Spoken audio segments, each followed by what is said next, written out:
So welcome back to Third Age Reforged and to our second knockout tourney. I said that we were going to get around to it eventually, and finally a little break in my schedule allowed me to actually put this together and run the various battles that had to take place for us to go from 16 candidates to 1. Just for a reminder as well, if anyone missed the Lance Cavalry video that we did last time, this is going to work by one faction having one combatant essentially, so we won't be seeing multiple units from a singular faction, albeit especially with this category of unit you could have had that, especially when it comes to dwarven units, for example, who have more than one shielded infantry unit, which is going to be the kind of unit we're looking at this time, as I'm sure you've already noticed. But yes, only one unit from every faction, as there are only 16 combatants permitted in the tournament as well. It does mean that some factions will not be able to take part because they simply won't be in the top 16 to be able to take part. But the top will be, and anyone that isn't going to be in the top 16 isn't going to stand a chance at winning the tourney anyway. Irregardless of that, we'll have a little look at the candidates first and foremost before we start going into the battles overall. It is worth saying as well, there will be a third place playoff finish, as there was last time as well, just so we can establish who the top 3 are going to be. Now, interestingly enough, this is the kind of test which, especially with shielded infantry, is going to be maybe a little bit more relevant than it was with the Lance Cavalry. One thing that we couldn't really see in the Lance Cavalry tourney is the fact that very often, even with the Knights, who are designed to be a little bit more tanky, you're supposed to be charging them in and out continuously and moving them around rather than just slamming them into one another and keeping them in melee. But shielded infantry, this is exactly the kind of environment in which they're supposed to be very, very good. There is also another decision I had to make before going into this, rather than just the units that were going to take part, but that is, should I include armor-piercing shielded units or not? And I decided to in the end, because otherwise we'd be splitting up the units into various categories a little bit too much for my liking. And I was actually quite curious to see how big of an impact armor-piercing would have. Now, I predicted, which is how the rankings initially stack up, by the way, and we'll go through them in just a moment, that armor-piercing would be fairly substantially relevant in this kind of fight, because all of these units are primarily defensive by nature, and armor-piercing I thought would be enough to give the units a bit of an aggressive edge. But it wasn't the only thing to consider. Some of these units are significantly bigger than the others. Some of them, one of them in particular, has a third hit point as well, but we'll get to that in just a moment. So, from 16 to 1, the candidates are the Lorenand Axemen, the Imladris Guardians, the Noldorin Guard, the Dismounted Knights of the Silver Swan, the Goblin King's Bodyguard, the Carmel's Chosen, the Trollmen of Harad, the Wardens of the White Tower, the Witch Realm Blackguard, the Dismounted Knights of Anuminas, the Elvelin Hammer Guard, the Helm's Hammers, the Royal Legion of Armenelos, the Dragon Slayers of Ered Mithrin, and finally the one that I thought would be dominant in this particular category, the Mithril Guard of Khazad-dûm. We'll go through each individual battle and why I thought these units deserved their initial place and my thinking behind the initial ranking later on. But it is worth saying that there isn't really a solid metric other than my own gut feeling going into this, so it is also a bit of a litmus test for how good my predictive abilities are with regards to Reforged, given that I haven't done stats-based stuff in the game for quite a while at this point. With the Lance Cavalry units as well, it turned out to be rather... It wasn't on point, shall we say. A lot of my initial predictions and preconceptions were blown out of the water, so let's see if that's going to be the case this time around, starting off with the first battle.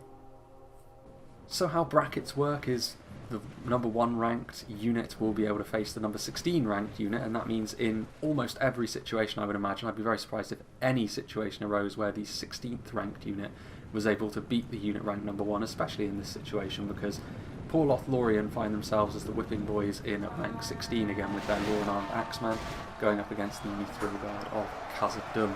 It is worth saying as well that really the thing that I use to choose what shielded infantry unit would be picked is simply what does the game think is the most powerful shielded infantry unit that the faction has to offer, and that is of course decided by price. The Lorenand Axemen are a very good upper end unit of standard line infantry, but that is really the problem with them. They are only a standard unit of line infantry. The Mithril Guard are a bodyguard tier unit, and with their 3 hit points, the lack of armor piercing on the Lorenand Axemen as well always meant they were going to get absolutely slaughtered in this sort of situation.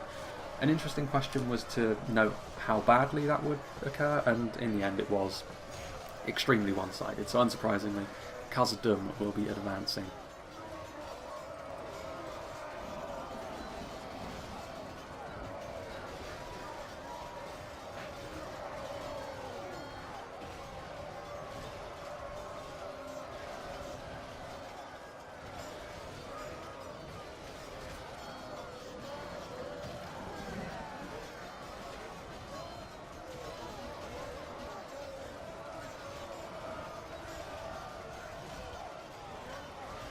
lost half of our men.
Dealt a stinging defeat today.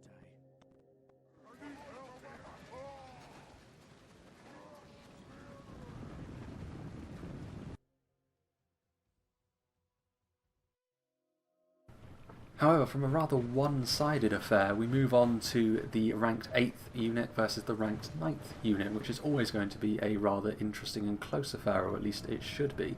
This between the Witchround Blackguard of Angmar and the Wardens of the White Tower of Gondor. Really, the only thing that I guess separated them in my book was the fact that you get to see the Witchround Blackguard an awful lot more, and the fact that the Wardens of the White Tower tend to pale a little bit in comparison to something like the Nimlothian Honour Guard, who are fairly dominant, I would suspect, in their class category. Whereas the Wardens of the White Tower, in comparison to some of their peers, maybe not quite so much. But perhaps this is one of those preconceptions I do need to let go of, because on this occasion, in spite of the fact that it did start off rather close, in the end it wasn't as if it came down to just a couple of unit models either, and the Gondorians ones that will be ending up moving on to the next round. I mean, it was a competitive fight, and perhaps in certain situations the Witchround Blackguard could be able to turn this fight around and win it, based on how the engagement went. One half of the unit and how the engagement sort of allowed some units to gang up favoured the Wardens of the White Tower, but even still, the Gondorians claim victory, and they will be moving on to the last 8 alongside the Mithril Guard.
Our general lies slain upon the battlefield. Only half the enemy force remains.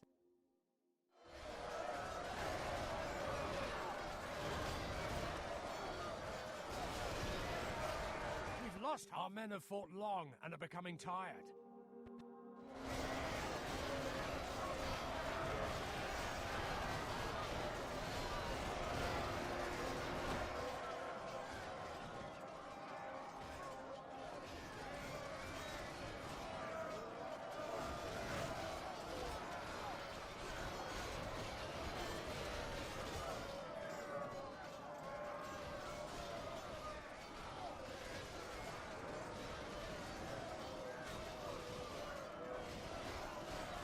If we continue like this, we will smash the enemy.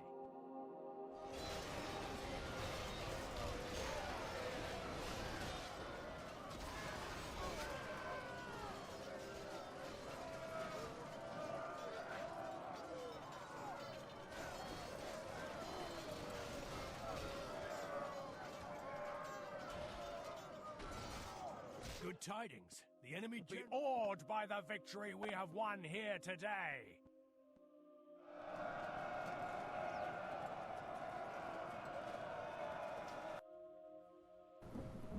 For the third battle in the last 16, we will have a look at the Royal Legion of Armenelos taking on the Noldorin Guard of Linden.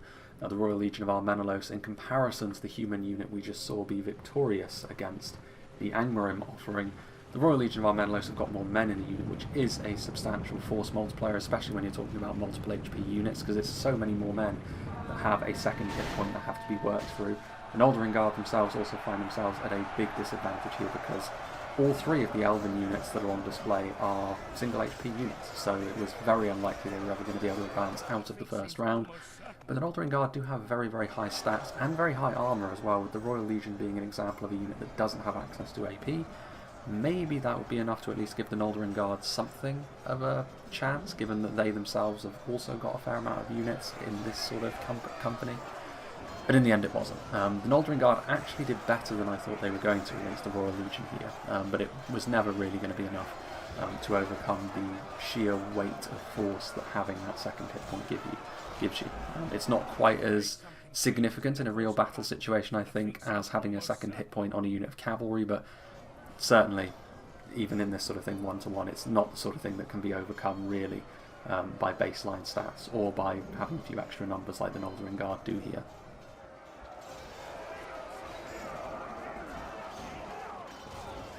We've lost half of our men. Defeat seems almost certain.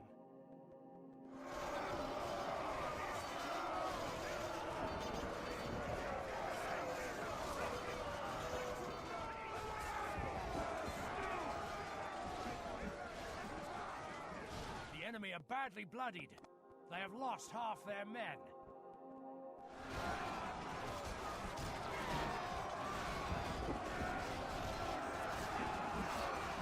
Our army is tiring.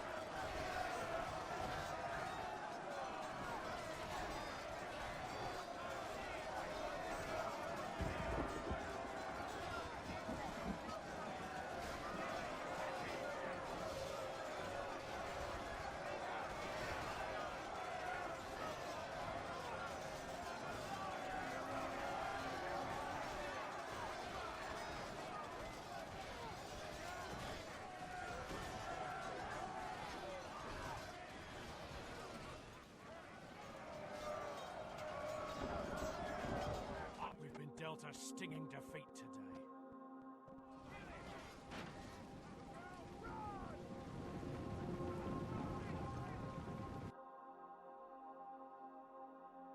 Now moving on to the rank 6th versus the rank 11 units, and this one was actually the first one where really some of my preconceptions would start to take shape overall, because we would see the Carmel's Chosen take on the Uruk Captains, and this is the first example of a unit with AP in the Uruk Captains being sent into battle. The Carmel's Chosen are a very well-rounded unit. Defensively, they are going to be stronger than the Uruk Captains, and indeed they are the more expensive of the two units, but I ranked the Uruk Captains way up at 6, because I did feel as though armour piercing would be a substantial difference maker. And the Carmel's Chosen themselves, while they are very, very solid, they're down at 11 because, unlike a lot of the units above them, there's nothing too show-stopping about them. And the Uruk Captains did go on to win this one, not in a landslide, but still very convincingly, in much the same way we saw the Wardens of the White Tower perform against the Witchround Blackguard. So, in spite of their own defensive shortcomings in comparison to their opponents, that armour piercing was still enough to make all the difference against the Easterlings here. And we'll see if that continues to be the case throughout the rest of the tourney, but it's certainly a good start for the armour piercing units here, with the Uruk Captains moving on to the last 8.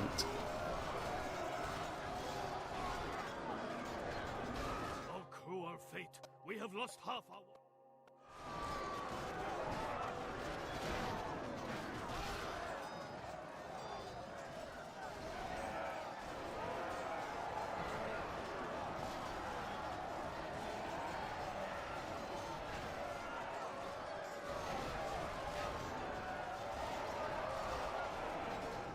outnumbered the enemy badly. They have only half their men left.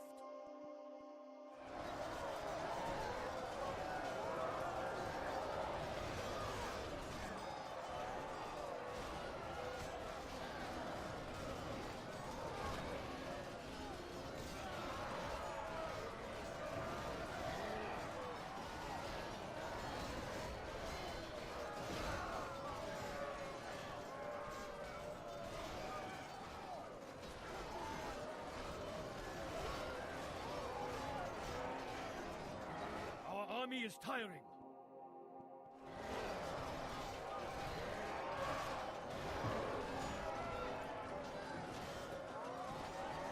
Our warlord has fallen. Trust his warriors will avenge him and not despair.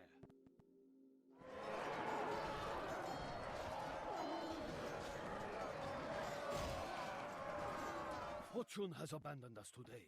We have been crushed by this most terrible foe.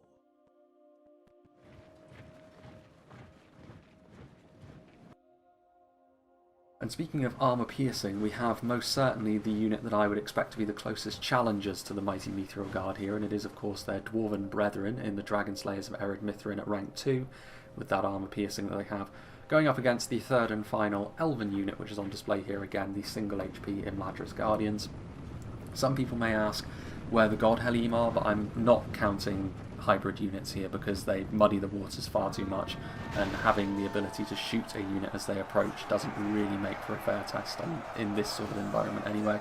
So the God Helym, I mean, even here, even if it was the God Helym, to be honest with you, I doubt they would be up to much in melee against such a strong foe as the Dragon Slayers. Of course, the Imladris Guardians, as a unit that can have an armour upgrade, they were permitted it on this occasion, but it's not going to make a difference against such a strong armour-piercing unit, and unsurprisingly, the Dragon Slayers will be advancing to the last 8.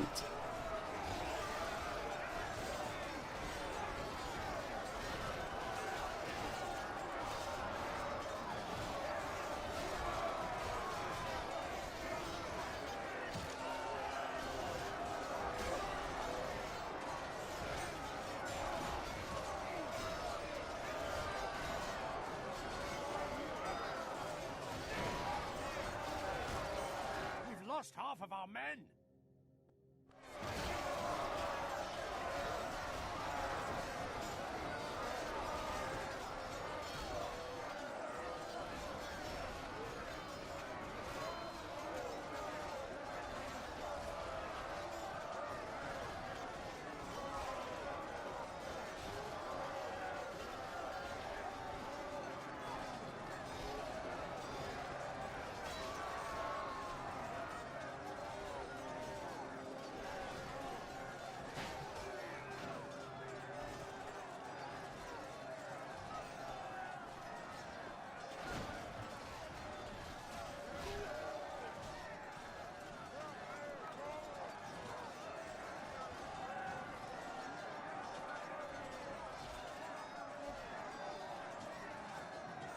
We've been dealt a stinging defeat today.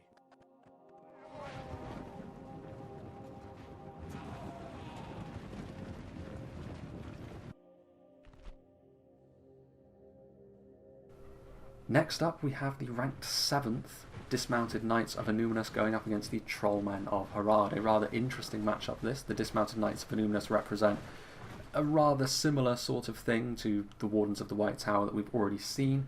Again, slightly less men in the unit, but the Royal Legion Marmenelos kind of similar as well.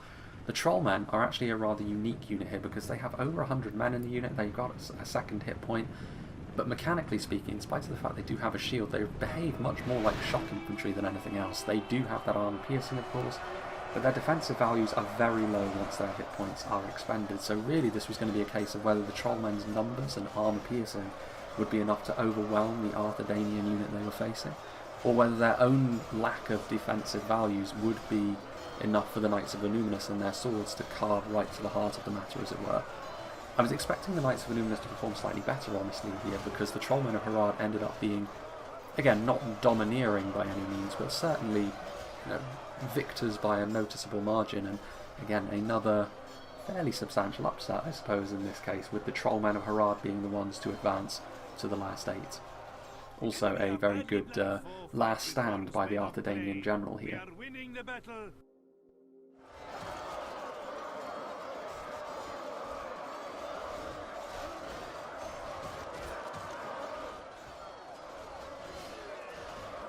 Half our force remains. The foolish general was bolder than a rooster and allowed himself to be slain in battle.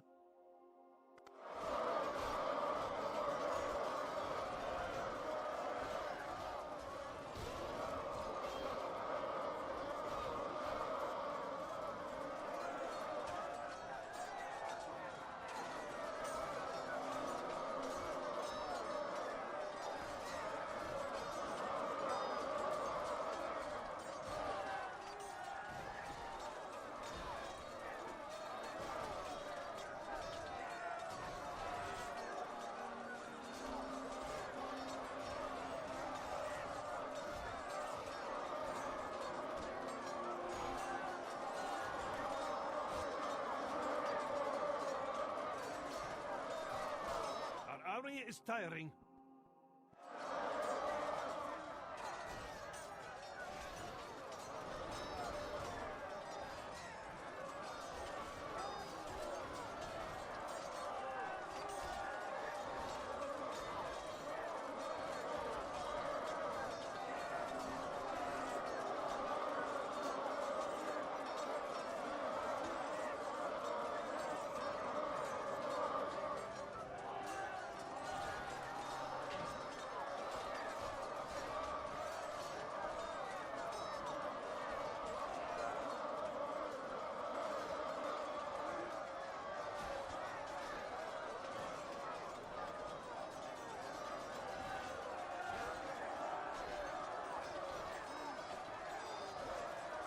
Cut off the serpent's head.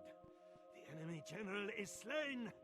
Let's see how these snakes fight without their head. Great victories are like sweet nectar. Come, let us drink of the most rare and glorious fruit.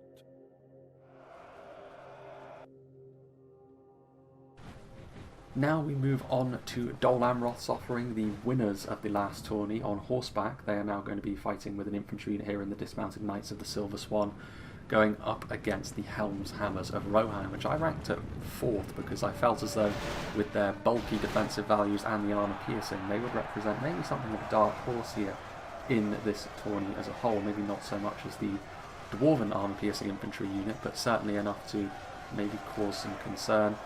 And here, the Helm's Hammers, I feel like this was, again, a little bit of a foregone conclusion because the sword and board units in particular, they are rather predictable in terms of how they perform. The Dismounted Knights of the Silver Swan as well are the lowest ranked of all the multiple HP units on this list because their stats are not all that different to a lot of the other rank and file units. It's really just a case of that second hit point making a real difference for them, but when they're in this kind of company they do often get found out, and especially against the armour piercing unit like the Helm's Hammers, this was always going to only end one way.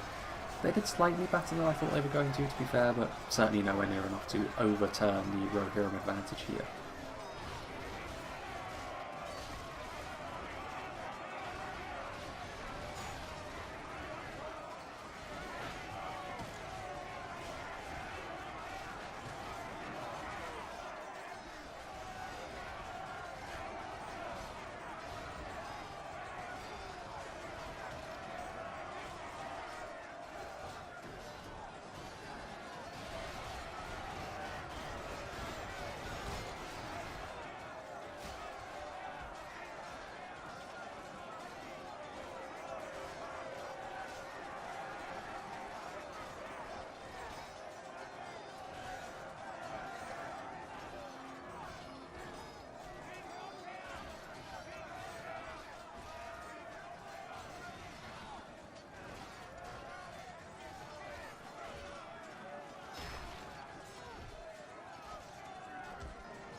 So, moving on to the final last 16 battle, we have the Elvelyn Hammerguard of Dorwinion, a very similar unit to the Helm's Hammers that we just saw, going up against the Goblin King's Bodyguard, which the Goblin King's Bodyguard are a numerous unit as well. They have the same sort of advantages in that regard as the Royal Legion of Armenelos, but I was always under the impression that the Goblin King's Bodyguard, rather like the Carmel's Chosen, were rather plain as far as a unit went, and you kind of expect the Goblins to individually be significantly lower in quality than their counterparts, but these are the strongest of the Goblins, I suppose.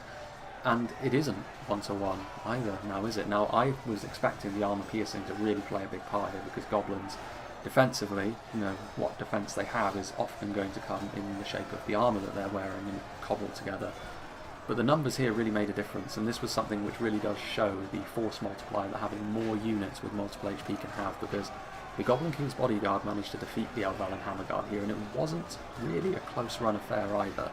It was a fairly simple task for the Goblin King's Bodyguard, and this was really the most surprising result of the first round, even more so than the Trollmen, because at least with the Trollmen, you know their armour piercing is such that they can deal damage faster than they take it, potentially, against certain units, but I really didn't think that would be the case here with the Goblin King's Bodyguard, and yet it was. They managed to cause the biggest upset of round one by defeating the Dorwinian's offering, and that of course means that the top three of the last tourney, Dol Amroth, Dorwinian and Arthedain, all eliminated in round one.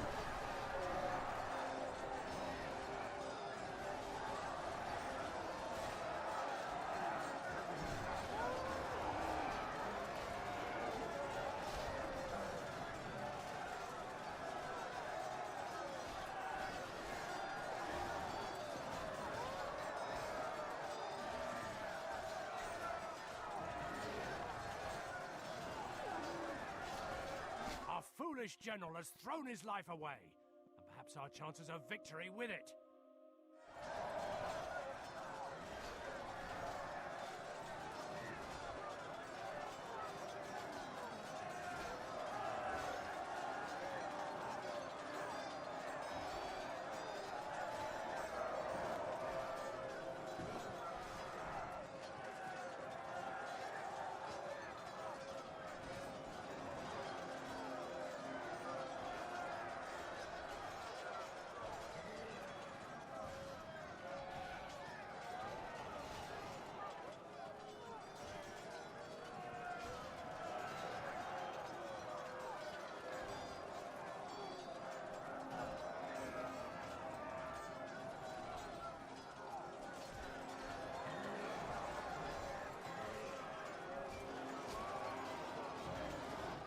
Dealt a stinging defeat today.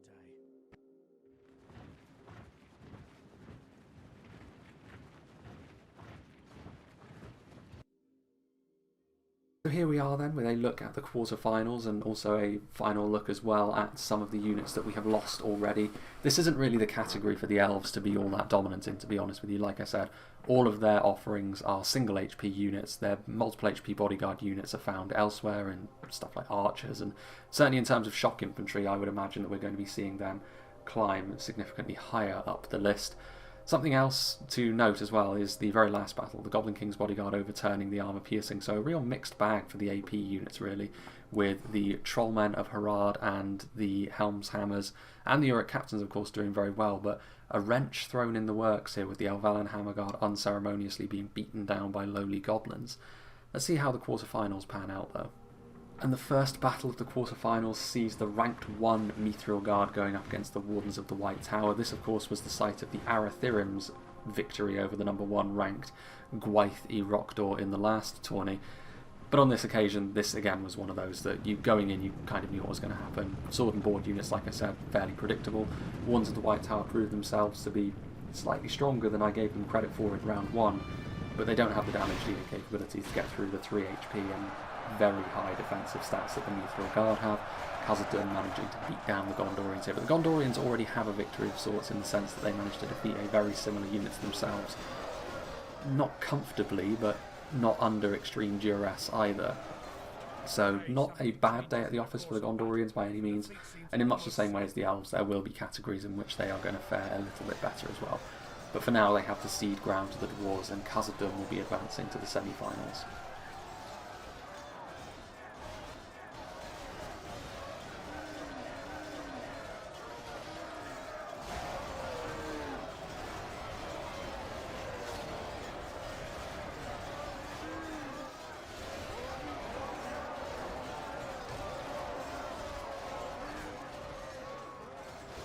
Lost half of our men.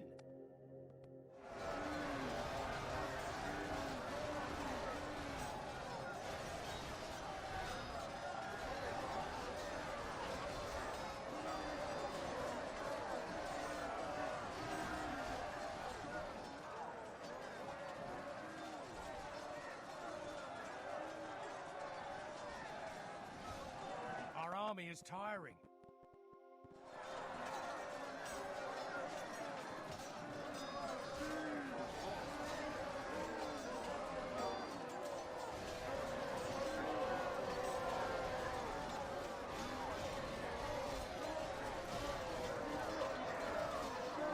Defeat seems almost certain.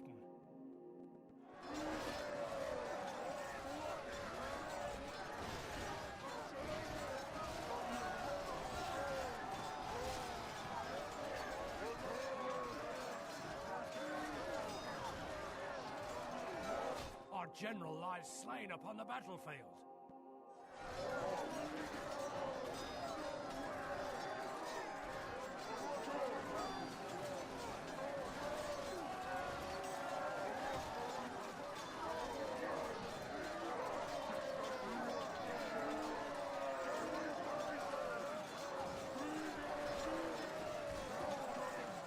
We've been dealt a stinging defeat today.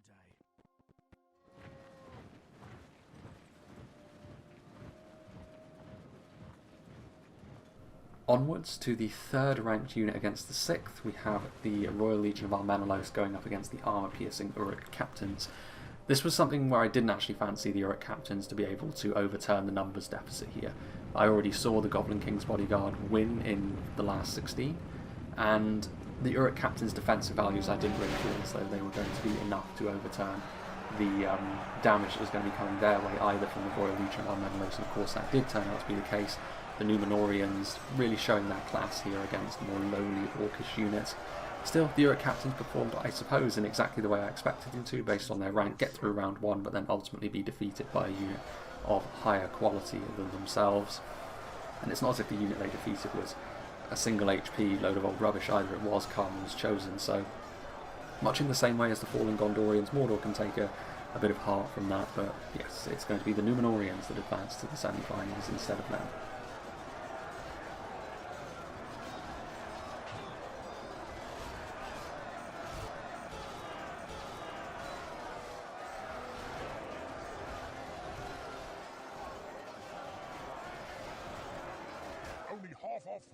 Only half the enemy force remains.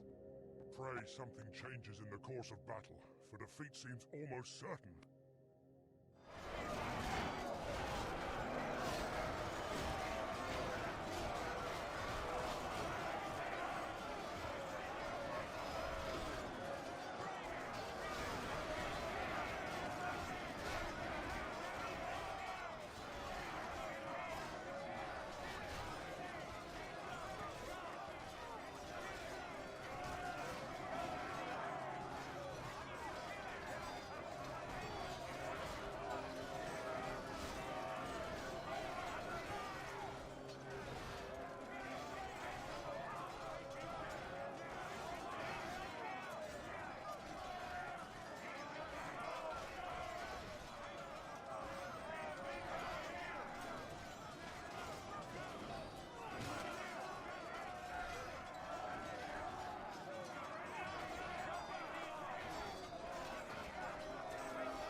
Now then, could the Trollmen and their numbers manage to overturn the scary prospect of facing the Dragon Slayers of Ered Mithrin from Erebor?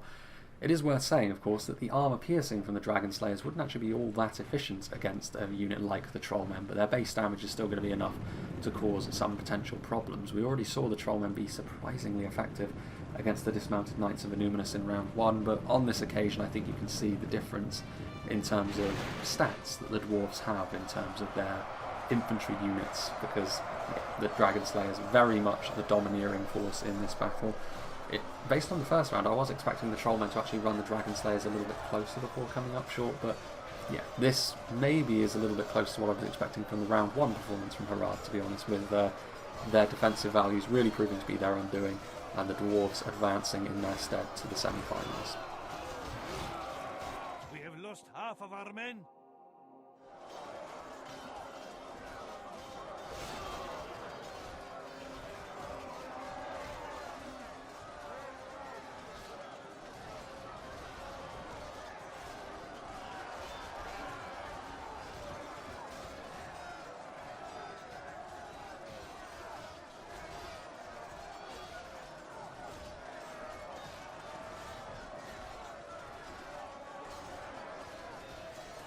half the enemy force remains. We must pray they lose their will to fight.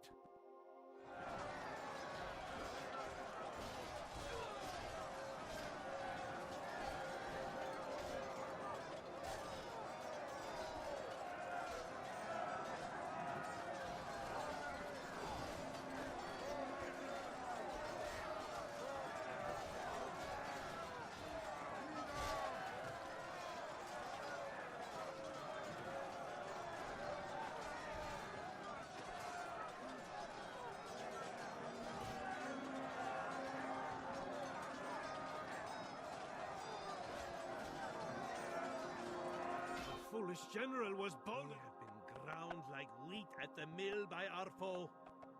Long will we weep and lament this awful day. The last quarter-final bout saw the surprise package of the Goblin King's bodyguard going up against the Helm's Hammers, which, to be fair, the Helm's Hammers, a very similar kind of unit to the Elvelin that were dispatched by the Goblin King's bodyguard in the first round, and as a result, perhaps the battle was actually fairly predictable, because once again the Goblin King's bodyguard proving to be the surprise package and managing to overpower and overwhelm the Helm's Hammers of Rohan. So again, I've seen the Helm's Hammers recently be very, very effective on the battlefield, but not on this occasion. Against the numbers that the Goblins were bringing to the table, that force multiplier of simply having more HP on the field turned out to be the difference maker here, and the Goblin King's bodyguard are the only unit ranked outside the top 3 to manage to get through to the semi-final. So that's a bit of an accolade really for mere lowly goblins, and perhaps gives a little bit more respect than I initially had for the Goblin King's bodyguard, which I thought was kind of a journeyman style of unit, just very good for what they were, but nothing too special. But they've managed to overpower 2 units I would have expected before this tourney to actually defeat them fairly handily. But instead they move on and the Helm's Hammers go crashing out.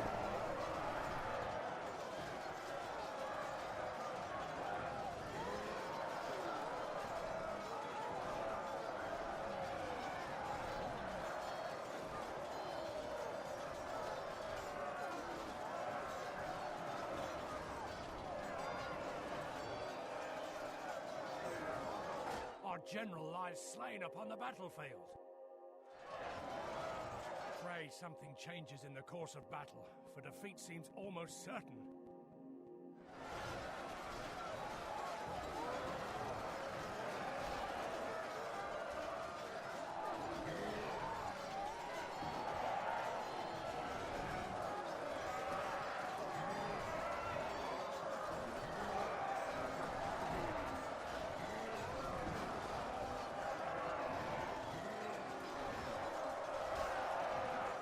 Dealt a stinging defeat today.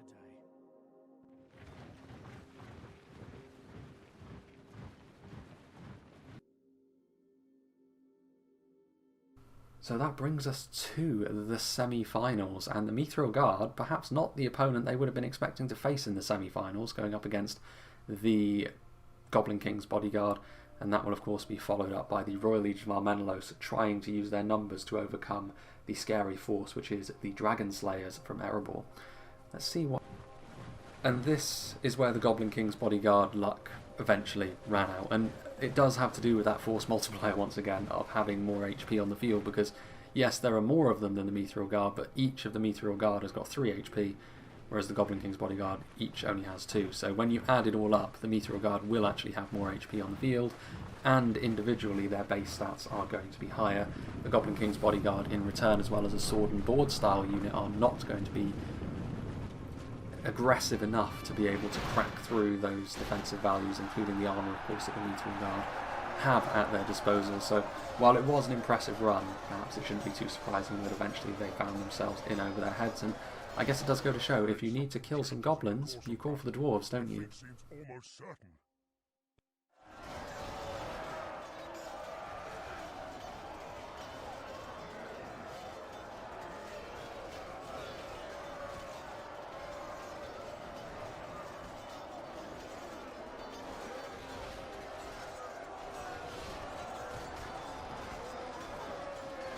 Only half our force remains.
And that brings us to the second semi-final, the ranked second and ranked third units squaring off against one another, the Royal Legion of Armenelos and the Dragon Slayers of Ered Mithrin. And this was actually probably the most interesting clash between an armour-piercing and a non-AP unit that there was, because, of course, we've already seen numbers work in favour of the Goblin King's Bodyguard against an armour-piercing unit. So could the Royal Legion overwhelm the Dragon Slayers? The answer was no. And this again is another showcase perhaps of the Dwarven quality at work. In comparison to the equivalent human units of similar cost and tier, Dwarven units just seem to perform far better against the foes you put in front of them. And on this occasion, the Dragon Slayers simply too dangerous for the Royal Legion to deal with. Numenor have had a pretty good run, but it does come to an end here, and it will be an all-Dwarven affair in the final. But before we get on with that, we shall of course first have a look at the third place playoff. The enemy general lies dead.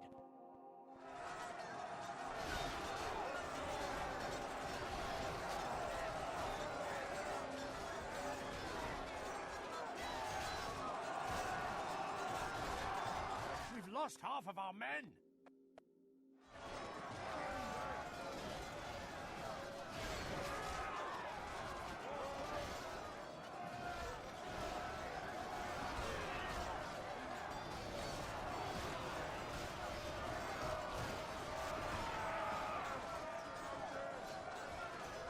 Only half the enemy force remains.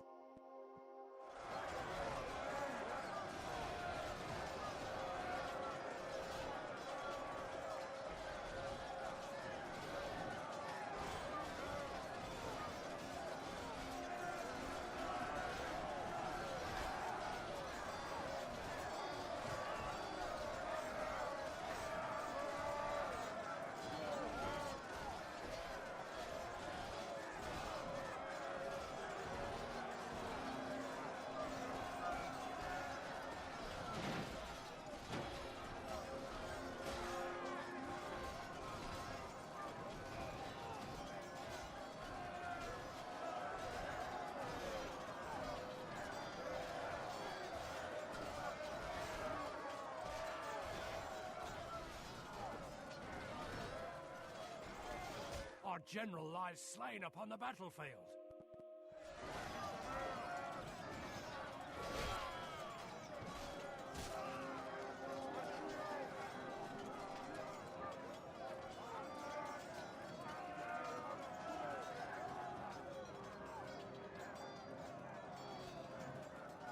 Oh, dark day. We've been crushed on the field of battle. We have reaped naught but food for the crows. Which is between one rather unlikely foe and the expected one, because we have the Goblin King's Bodyguard squaring off against the Royal Legion of Armenelos. And once again, what carried them through the first two rounds unexpectedly, their numbers, is ultimately where the Goblin King's Bodyguard are going to come unstuck here. Like I said, they don't have as many HP as the Mithril Guard, which meant they were at a disadvantage there. And here, in this battle, they don't actually have a numbers advantage at all. They have equal numbers with the Royal Legion of Armenelos going into the fight initially. And individually, of course, the Royal Legion of Armenelos are the stronger unit. So this was one of the most foregone conclusions, actually, of the entire tourney. Because you just have to look at the individual stats of both units and you can tell which one is going to win in a straight-up fight like this. And it is, of course, the Numenorians. So they've done very well here, the Goblin King's Bodyguard, but they will fall just short of a medal.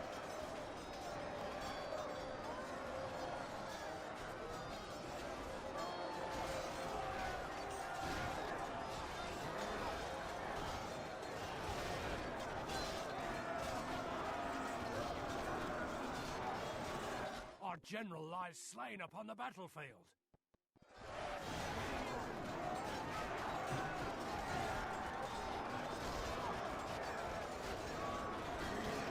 The enemy are badly bloodied. They have lost half their men.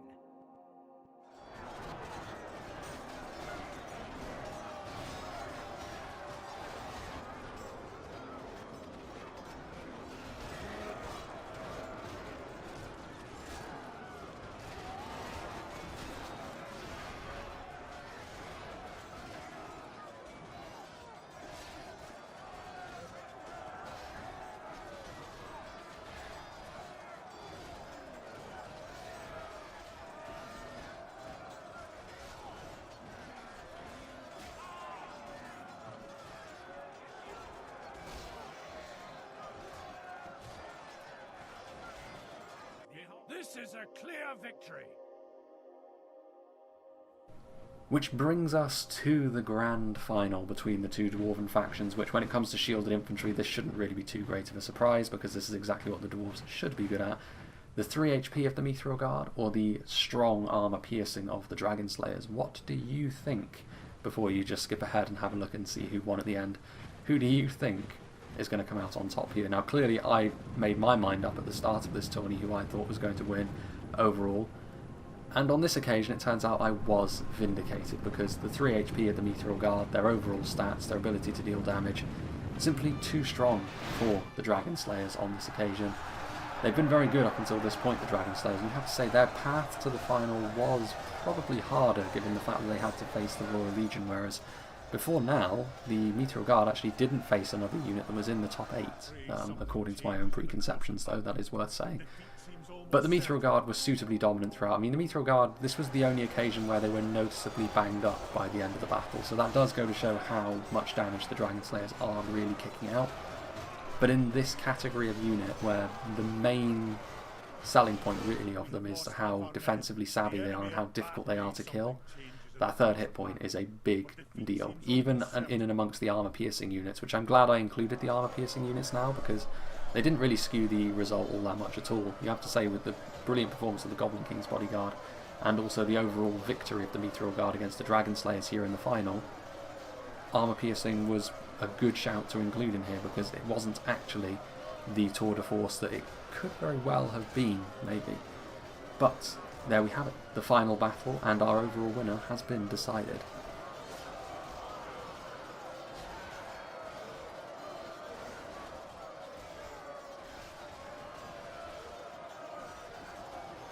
Our foolish general has thrown his life away, and perhaps our chances of victory with it.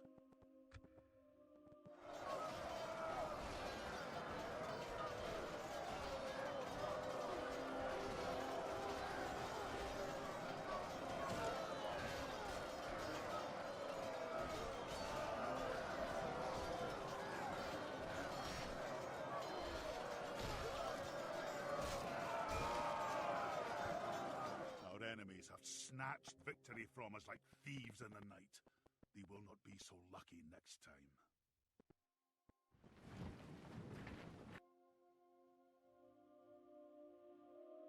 And so, on the face of it at the very least, for the most part my preconceptions were actually confirmed on this occasion, because the 1, 2, 3 was rank 1, rank 2 and rank 3, with the Royal Legion of Armenelos in bronze, the Dragon Slayers of Ered Mithrin, I spelt it Mithrim here, but Silmarillion on the brain I guess, in at 2, and the Mithril Guard managing to take home the victory in at 1.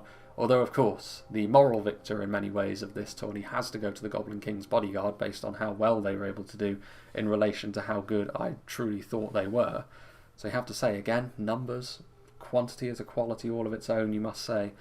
As for units that were maybe more disappointing, well, you have to say, the Elvellyn Hammerguard and the Helm's Hammers falling at the hands of the Goblin King's Bodyguard is a disappointment in many ways. A unit you'd expect them to be able to mop up, and they were not able to do that. So yeah, probably that would be the only one I would say is a major disappointment, to be honest with you. The rest of them, even if they may have lost, it wasn't maybe as much of a surprise as could have been said. So for example, the Dismounted Knights of Anunus losing to the Trollman in round 1, in hindsight maybe isn't the most surprising thing, but there you have it, a bit of dwarven domination with a 1-2, and the Numenorians following closely in behind, which in a heavy infantry kind of battle like this, those are the factions you would expect to be up high based on how they pride themselves upon it. At any rate, that is the end of this knockout tourney. Hopefully the next one that comes up after this will be a little bit quicker than the gap between the Lance Cavalry and the Shielded Infantry here. It is what it is. Again, summer is a little bit of a weird time. But yeah, maybe some feedback down below to let me know what sort of category of unit you would like to see next. We still have Sword Cavalry, we still have Shock Infantry. There is of course the Archers to take care of as well. We'll see how testing the Archers goes. That might be a little bit more taxing, but we'll have to wait and see on that front, won't we?